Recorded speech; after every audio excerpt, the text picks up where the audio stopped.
Hello friends, मैं हूं आपकी दोस्त नेहा और लेकर आई हूं आपके लिए आज फिर एक नई वीडियो। और आज से हम स्टार्ट करने वाले हैं अपने चैनल पर एक नई सीरीज बीएड नोट्स की सीरीज। जी हाँ फ्रेंड्स, आज से हम लोग अपने चैनल पर स्टार्ट करने वाले हैं बीएड की सीरीज, जिसमें आपको मिलेंगे बीएड के प्रॉपर नोट्स। जो लोग भी वीडियो देखेंगे उन लोगों को पता लगेगा कि इसमें आपको प्रॉपर नोट्स कराए जाएंगे। और जो लोग बीएड करना चाहते हैं और जो लोग बीएड कर रहे हैं या आगे वो लोग क्लासेस नहीं अटेंड कर पाते हैं या वो जॉब करते करते बीएड कर रहे हैं या कोई और अदर, क्योंकि आप बहुत सारे लोग जब बीएड कर रहे होते हैं तो वो पीएचडी भी कर रहे होते हैं या यूजीसी नेट की तैयारी कर रहे होते हैं या और भी चीज़ें कर रहे होते हैं, जिस वजह से वो क्लासेस नहीं अटेंड कर पाते। लेकिन अगर आप मेरे चैनल पर सब्सक्राइब करते हैं, मेरे चैनल को देखते हैं, तो आपको आज से स्टार्ट कर रही हूँ मैं बीएड नोट्स। प्रॉपर नोट्स कराऊंगी, हर एक बुक, जो भी मैंने बुक्स के नेम भी आपको बताए थे, सब्जेक्ट्स कौन कौन से होते हैं।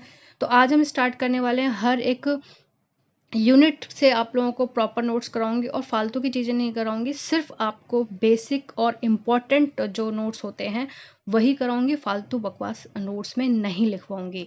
तो आपको नोट्स नोट डाउन करने हैं कर सकते हैं, वीडियो डाउनलोड करनी है कर सकते हैं। अगर आपको पीडीएफ चाहिए तो आप मेरी जीमेल आईडी पर मेल कर सकते हैं, आपको पीडीएफ भी इन नोट्स की मैं प्रोवाइड करा दूंगी, तो आप अपने पास को सेव रख सकते हैं। तो फ्रेंड्स, पीडीएफ जो होती है वो उसमें 4-5 या 5 से 6 पेज की पीडीएफ होती है, या उसमें 10 पेज भी हो सकते हैं। तो उसकी पीडीएफ की जीमेल पे आपको मैसेज करना होगा, वहाँ से आपको मैं पीडीएफ प्रोवाइड कराऊंगी। तो चलिए स्टार्ट करते हैं अपनी आज की वीडियो। तो हमारी आज की वीडियो में हम सबसे पहले जो बुक्स ले रहे हैं वो है development of learner and teaching learning process. तो यानी कि साइकोलॉजी जिसको हम बोलते हैं, हम आज साइकोलॉजी स्टार्ट करेंगे और बुक्स का नेम है development of learner teaching learning process. तो चलिए स्टार्ट करते हैं। और ये नोट्स मैंने खुद ही बनाए हैं, तो मैंने इसमें कुछ भी फालतू की बकवास नहीं करी है, फालतू कुछ नहीं लिखा है। जितना इंपॉर्टेंट आप चीज़ें समझ सकते हैं वही लिखा है। और बीएड के नोट्स मैं आपको करवाने वाली हूँ। तो आज का हमारा यूनिट फर्स्ट से हम स्टार्ट करते हुए चलेंगे और पूरे नोट्स आपको कंप्लीट कराऊंगी। तो आज हमारा यूनिट फर्स्ट में है शिक्षा का अर्थ, यानी कि शिक्षा मनोविज्ञान के बारे में हम आज पढ़ेंगे। हमारी यूनिट फर्स्ट, इसमें हम मनोविज्ञान के बारे में पढ़ेंगे, मनोविज्ञान से शिक्षा का क्या अर्थ है इसके बारे में पढ़ेंगे, ठीक है। तो सबसे पहले यूनिट फर्स्ट में आता है शिक्षा मनोविज्ञान। तो सबसे पहले हम शिक्षा का अर्थ पढ़ लेते हैं कि शिक्षा का क्या अर्थ होता है। शिक्षा शब्द आप लोगों को क्लियर दिख रहा है तो मुझे कमेंट करके जरूर बताइए, और अगर वीडियो पसंद आती है तो लाइक शेयर कमेंट जरूर कीजिए, इसको आगे जरूर शेयर और फॉरवर्ड कीजिए ताकि और लोग भी इससे फ़ायदा ले पाएँ, पढ़ पाएँ। तो शिक्षा शब्द अंग्रेजी के एजुकेशन का हिंदी रूपांतरण है, जिसकी उत्पत्ति लैटिन शब्द एजुकेशन से हुई है, जिसका अर्थ है शिक्षण की कला। क्या अर्थ है? शिक्षण की कला। इसी के समांतर एक और शब्द है एजुकेटर, आपने देखा होगा एडुकेटर, जिसका अर्थ है सामने लाना, यानी कि सामने लाना। कोई भी ज्ञान आपका है तो उसको आप अपने फ्रंट पे लाएं। ये सभी अर्थ शिक्षा की क्रिया व प्रक्रिया की ओर संकेत करते हैं। क्रिया व प्रक्रिया की ओर संकेत करते हैं कि मतलब जो भी शब्द हैं, सामने लाना या शिक्षण की कला, ये सारे शिक्षा को संबोधित करते हैं, ठीक है। नेक्स्ट हम बढ़ते हैं परिभाषा, यानी कि इनकी क्या परिभाषा दी है। तो मैंने इसमें ज़्यादा डेफिनेशंस भी नहीं डाली हैं, इंपॉर्टेंट डेफिनेशन डाली हैं। और अगर फ्रेंड्स आप ये सारे नोट्स मेरे साथ करेंगे और वीडियोस देखेंगे तो आप जो लोग सीटेट की तैयारी कर रहे हैं उनके लिए भी बहुत फ़ायदा होगा, कि सीटेट में इसी टाइप से क्वेश्चंस पूछे जाते हैं। तो शायद आप लोग अगर बीएड की तैयारी करते करते सीटेट भी क्लियर कर पाएंगे, अगर आप ढंग से मेरी वीडियोस को देखेंगे और मेरे साथ रहेंगे। तो ज़्यादा से ज़्यादा चैनल को सब्सक्राइब करने की कोशिश कीजिए। परिभाषा प्लेटो के अनुसार शिक्षा श्रेष्ठ नागरिक के निर्माण का साधन है। Education is a mean of developing good citizen. शिक्षा अगर आप ग्रहण करते हैं, कहने का मतलब ये है प्लेटो का, कि अगर आप शिक्षा ग्रहण करते हैं, शिक्षा पढ़ते हैं, शिक्षा लेते हैं, तो आप एक अच्छे नागरिक की कैटेगरी में आते हैं। क्योंकि एक एक पढ़ा लिखा इंसान एक गुड बिहेवियर भी करता है। फिर आता है पेस्टोलॉजी के अनुसार शिक्षा मनुष्य की जन्मजात शक्तियों का स्वाभाविक और समरस और प्रगतिशील विकास है। शिक्षा मनुष्य की जन्मजात शक्तियों का स्वाभाविक समरस और प्रगतिशील विकास है। तो फ्रेंड्स, बीएड की फर्स्ट वीडियो मैं अपलोड कर रही हूँ, तो अगर वीडियो पसंद आती है तो उसको जरूर कमेंट करके मुझे बताइएगा। फिर आता है मनोवैज्ञानिक अर्थ। शिक्षा मनोविज्ञान, दो वर्ड हो गए, शिक्षा मनोविज्ञान। तो हम मनोविज्ञान पढ़ रहे हैं तो हमें पहले शिक्षा का अर्थ समझना है, फिर हम पढ़ेंगे मनोविज्ञान का अर्थ। तो ये इम्पोर्टेंट है। मनोविज्ञान शब्द का विकास साइकोलॉजी शब्द से हुआ है। मनोविज्ञान शब्द का जो विकास है वो साइकोलॉजी शब्द से हुआ है। साइकोलॉजी दो ग्रीक शब्द साइको और लोगस से मिलकर बना है। साइकस का अर्थ होता है आत्मा, ठीक है, तथा लोगस का अर्थ होता है अध्ययन या विवेचन, ठीक है। तो यानी कि साइकस का क्या अर्थ हुआ हमारा आत्मा, और लोगस का क्या अर्थ हुआ अध्ययन। लोगस माने अध्ययन करना होता है। फिर हम बढ़ते हैं अपने नेक्स्ट थ्योरी की तरफ। इस शाब्दिक अर्थ के अनुसार मनोविज्ञान का अर्थ है आत्मा के संबंध में अध्ययन करने वाला। आत्मा के संबंध में अध्ययन करने वाला, यानी कि मनोविज्ञान के इस शब्द का अर्थ होता है, मनोविज्ञान का अर्थ है आत्मा के संबंध में अध्ययन करने वाला। हम मनोविज्ञान जब हम पढ़ते हैं, साइकोलॉजी पढ़ते हैं, तो उसमें हम आत्मा से जुड़ी चीज़ें पढ़ते हैं, मनुष्य से जुड़ी चीज़ें पढ़ते हैं कि कैसे लोग गहराई से सोचते हैं, विचार करते हैं, उनकी थिंकिंग क्या होती है, थॉट्स क्या हो सकती है, इस बारे में हम साइकोलॉजी में पढ़ते हैं। तो परंतु धीरे धीरे मनोविज्ञान के अर्थ में परिवर्तन आता गया, जैसे टाइम के अकॉर्डिंग परिवर्तन भी आया। वास्तव में मनोविज्ञान का प्रारंभ किससे हुआ है? वास्तव में मनोविज्ञान का प्रारंभ दर्शन शास्त्र के एक शाखा के रूप में हुआ था, परंतु मनोविज्ञान को दर्शन शास्त्र से अलग करके उसके स्वतंत्र रूप में अध्ययन करने की शुरुआत अमेरिका के विलियम जेम्स ने की प्रिंसिपल ऑफ साइकोलॉजी नाम की पुस्तक में किया गया। Williams James principle of psychology नाम की पुस्तक में किया गया। दर्शन शास्त्र से अलग होने के प्रयास में मनोविज्ञान के अर्थ में अनेक परिवर्तन हुए हैं। फिर आता है आत्मा विज्ञान के रूप में। प्लेटो, अरस्तु, डेकार्ट आदि यूनानी दार्शनिकों ने मनोविज्ञान को आत्मा के विज्ञान के रूप में स्वीकार किया है, परंतु आत्मा अमूर्त है जिसे देखा व सुना नहीं जा सकता। आत्मा को आप देख नहीं सकते, सुन नहीं सकते, महसूस नहीं कर सकते, है ना। तत्कालीन स्वरूप, उसके रंग रूप तथा उसके अध्ययन की विधियों को स्पष्ट करने में असफल रहे हैं। इसलिए मनोविज्ञान की इस परिभाषा को स्वीकार नहीं किया गया। फिर आता है हमारा नेक्स्ट मस्तिष्क के विज्ञान के रूप में। आप ये सारे नोट्स नोट डाउन करते हुए चलें। आत्मा का विज्ञान अस्वीकृत करने के पश्चात मनोविज्ञान को मन का विज्ञान भी माना गया। पहले आत्मा का विज्ञान माना गया, फिर मन का विज्ञान माना गया। कैसे वहां तक मनोविज्ञान तक पहुंचा ये हम इसमें बता रहे हैं। विज्ञान माना गया, लेकिन मन के अध्ययन करने में भी वही कठिनाई उत्पन्न हुई जो आत्मा के विषय में हुई। मनोविज्ञान मन की प्रकृति तथा मन के स्वरूप को स्पष्ट रूप से निर्धारित नहीं कर सके, अतः मनोविज्ञान की यह परिभाषा भी असफल रही। फिर आता है चेतना के विकास के रूप में भी इसका अध्ययन किया गया। इसके बाद मनोविज्ञान को चेतना के विज्ञान के रूप में व्यक्त किया गया, क्योंकि हर प्राणी में चेतना होती है। इस चेतना की उपस्थिति के कारण ही वुड ने चेतना का विज्ञान कहा है, लेकिन मनोविज्ञान की यह व्याख्या भी आलोचना से नहीं बच पाई कि चेतना तो वो होती है ना कि हम किसी को जागृत कर पाए। व्यवहार का विज्ञान फिर पढ़ा गया। व्यवहार का विज्ञान 20वीं शताब्दी ने प्रारंभ में मनोविज्ञान को व्यवहार के विज्ञान में भी, कौन सी 20वीं शताब्दी में, ठीक है, 20वीं शताब्दी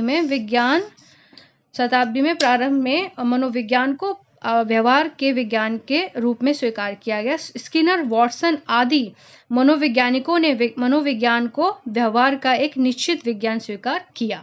फिर हमारा नेक्स्ट आता है मनोविज्ञान की परिभाषा।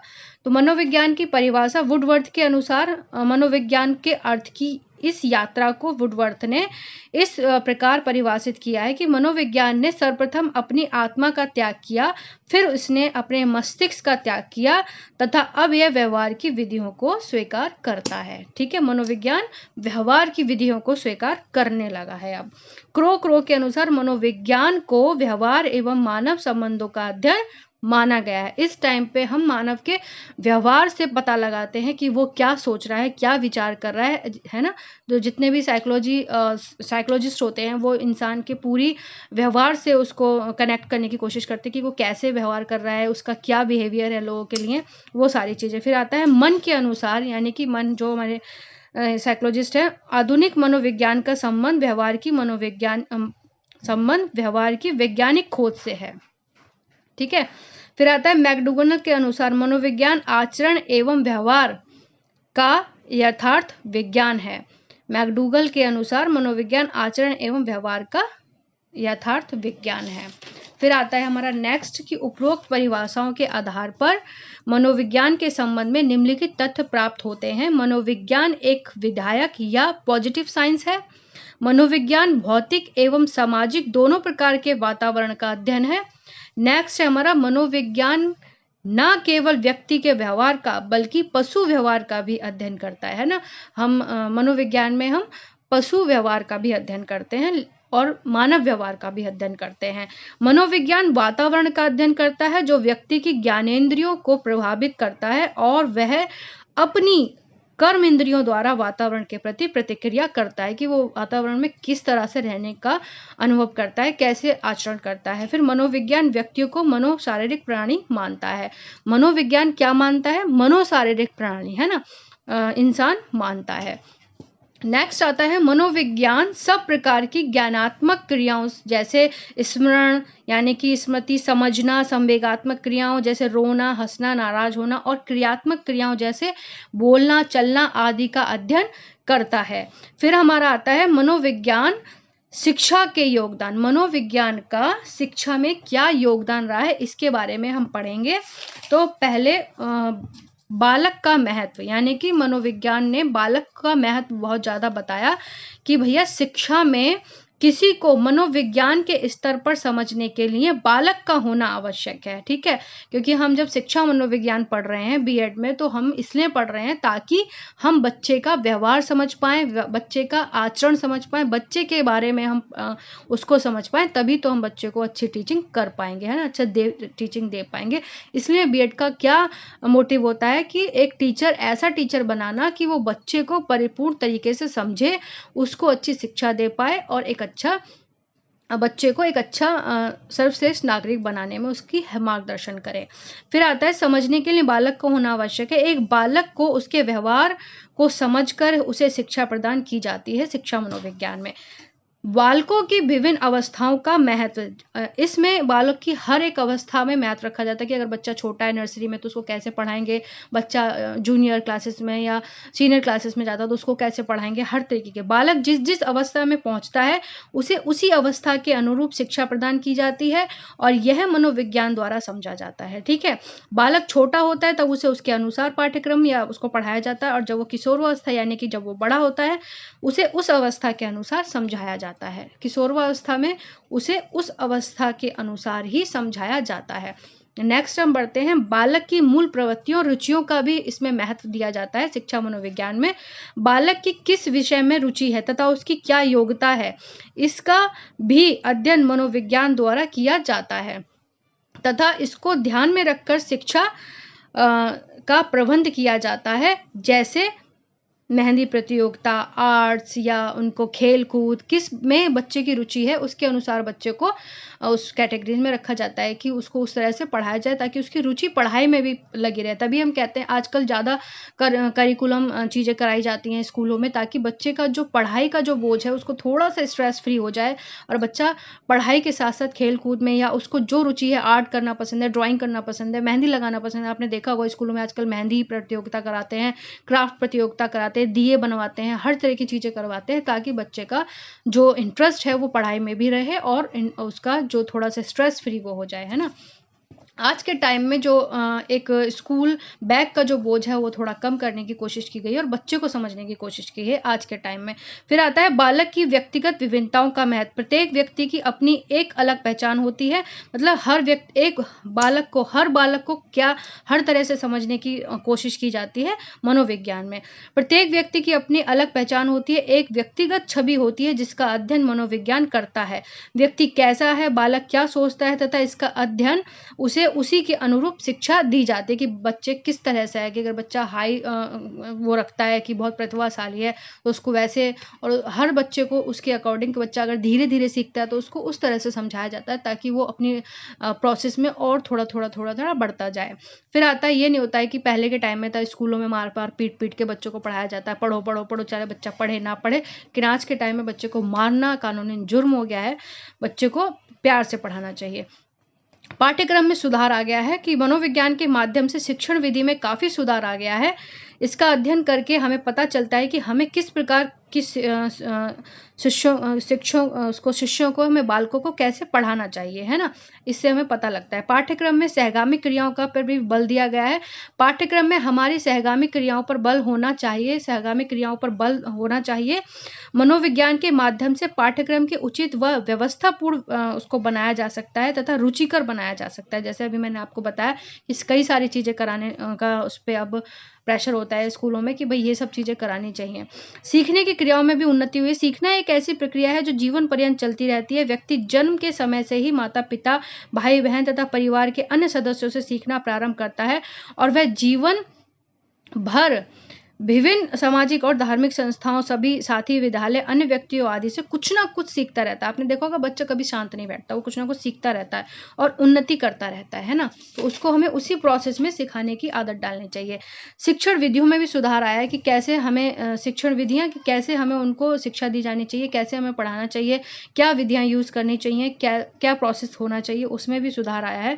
अनुशासन की नई विधियाँ, पहले शिक्षक अपने शिष्यों को पिटाई लगाकर या कठिन दंड देकर अनुशासन सिखाते थे, परंतु आप मुझे कमेंट करके जरूर बताइए कितने लोगों के साथ ऐसा हुआ है कि उनको बहुत सारे ऐसे दंड दिए गए थे जो उनको नहीं देने चाहिए पढ़ाई के टाइम पर जब वो छोटे थे।